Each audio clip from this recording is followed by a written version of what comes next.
नमस्कार दोस्तों, मैं विनीता सिन्हा एक बार फिर अपने चैनल पे आप सभी का हार्दिक अभिनंदन करती हूँ। दोस्तों, आज हम जानेंगे कि रेकी वर्क कैसे करती है। तो मैं आप सबों को बता देना चाहूँगी कि रेकी एक वाइब्रेशन बेस्ड साइंस है, जिसमें एक हीलर रेकी को कॉल करता है, जिससे एक वाइब्रेट एनर्जी जनरेट होती है और उसे एक हीलर हीलिंग के लिए इस्तेमाल करता है। अब ये एनर्जी हीलर को प्राप्त कैसे होती है? तो हीलर को ये एनर्जी शक्तिपात के द्वारा या एटूनमेंट के द्वारा प्राप्त होती है। इसीलिए रेकी में एटूनमेंट की प्रक्रिया सबसे ज़रूरी है, क्योंकि ये सवाल कई बार लोग पूछते हैं कि क्या हम रेकी सीख रहे हैं या यूट्यूब चैनल से हम देख करके रेकी सीख रहे हैं, तो क्या एटूनमेंट ज़रूरी है? तो मैं उन सभी लोगों को बता देना चाहूँगी कि इसीलिए एटूनमेंट की प्रक्रिया रेकी में बहुत ही ज़रूरी है, क्योंकि रेकी चैनल के रूप में एक गुरु अपने शिष्य में ट्रांसफ़र करता है और स्थापित करता है। तो हम यहाँ पे जान गए कि रेकी क्या है, एक वाइब्रेशन बेस्ड साइंस है। इसीलिए रेकी हीलिंग में हम किसी को सामने होकर के हीलिंग करें या हम डिस्टेंस में हीलिंग करें, वो उतने ही रिजल्ट देते हैं दोनों ही पोजीशन में। इससे कुछ भी फर्क नहीं पड़ता है कि जिसकी हम हीलिंग कर रहे हैं वो पर्सन मेरे सामने है या वो कहीं इंग्लैंड, अमेरिका कहीं भी बैठा हो, क्योंकि ये वाइब्रेशन बेस्ड साइंस है। हम एनर्जी को कॉल करते हैं और उस एनर्जी को हम हीलिंग में इस्तेमाल करते हैं।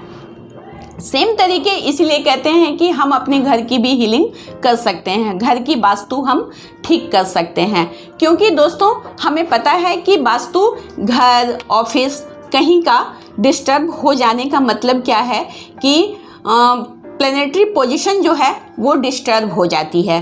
तो हम रेकी के द्वारा उस प्लैनेटरी पोजीशन को हम ठीक कर सकते हैं कि पॉजिटिव एनर्जी हम कॉल करते हैं, ब्रह्मांड की पॉजिटिव एनर्जी को हम कॉल करते हैं और हम अपने घर को, अपने ऑफिस को, अपने आसपास के वातावरण को भी हम रेकी से ठीक कर सकते हैं। इसीलिए ऐसा कहा जाता है कि जैसे हमारे सातों चक्र से एनर्जी का फ्लो होता है, उसी प्रकार हमारे इमोशन, हमारे एंडोक्राइन ग्लैंड और हमारी फिजिकल बॉडी वर्क करती है। उसी प्रकार की एनर्जी जनरेट होती है और हमारे इमोशन, हमारा फिजिकल बॉडी वर्क करता है। इसीलिए रेकी में कहते हैं कि आप अपने सातों चक्रों को हील जरूर करें, स्कैन जरूर करें, क्योंकि हमारे सातों चक्र में अगर सिमेट्रिकल तरीके से एनर्जी का फ्लो होता रहता है तो हमारी इमोशन, हमारे एंडोक्राइन ग्लैंड और हमारी फिजिकल बॉडी कार्य करती है। और अगर हमारे सातों चक्रास में एनर्जी का फ्लो सही तरीके से नहीं हो रहा है, उसमें डिस्ट्रक्शन है, तभी हमारे शरीर के इमोशन, हमारे एंडोक्राइन ग्लैंड में प्रॉब्लम और हमारी फिजिकल बॉडी में प्रॉब्लम आ जाती है। जैसे ही एंडोक्राइन ग्लैंड में प्रॉब्लम आती है, हमारे शरीर में कोई बीमारी घर कर जाता है। जैसे हमारे इमोशनल बैलेंस डिस्टर्ब होते हैं, हमारी मन की स्थिति बिगड़ जाती है, हमारे रिलेशनशिप डिस्टर्ब हो जाते हैं, हमारे फाइनेंशियल इशू डिस्टर्ब होते हैं। तभी जब ये सारी चीज़ें डिस्टर्ब होती है, तभी एक हीलर पॉजिटिव एनर्जी कॉल करके और ब्लॉकेज वाले चक्रास में उसे पॉजिटिव एनर्जी को ट्रांसप्लांट किया जाता है, फ्लो किया जाता है। तब वो चक्र जो है वो धीरे धीरे बैलेंस होने लगते हैं और सही तरीके से काम करने लगते हैं। इससे पहले मैं आपको एक वीडियो में बताई भी हूँ कि आप अपने 7 चक्र की हीलिंग जरूर ही करें। हीलिंग करने से पहले आप अपने चक्र की स्कैनिंग जरूर कर लें, जिससे आपको पता चल जाए कि जो हमारे मुख्य 7 चक्र हैं उन किन किन चक्रों में ब्लॉकेज है, कौन से चक्र हमारे नॉर्मल तरीके से काम कर रहे हैं।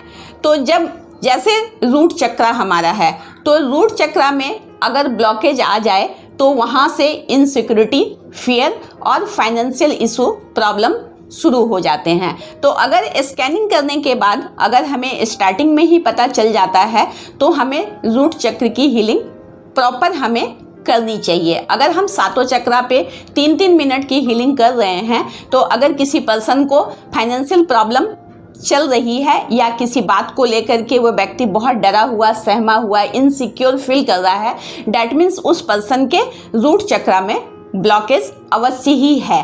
तो उस चक्र पे हमें थोड़ा ज़्यादा टाइम तक हीलिंग करने की ज़रूरत है। तो हम यहाँ पे जान गए कि रेकी एनर्जी काम कैसी करती है। ये एक ईश्वरीय ऊर्जा है, ये भी हमें पता है, लेकिन ये वाइब्रेशन बेस्ड साइंस भी है जिसे हम कॉल करके और अपने शरीर में इसे स्थापित करते हैं और अपने सातों चक्रों को सुचारू रूप से काम करने के लिए हम बनाते हैं। इसके साथ ही दोस्तों अब मैं विदा लेती हूँ, मिलती हूँ इससे आगे एक नई जानकारी के साथ।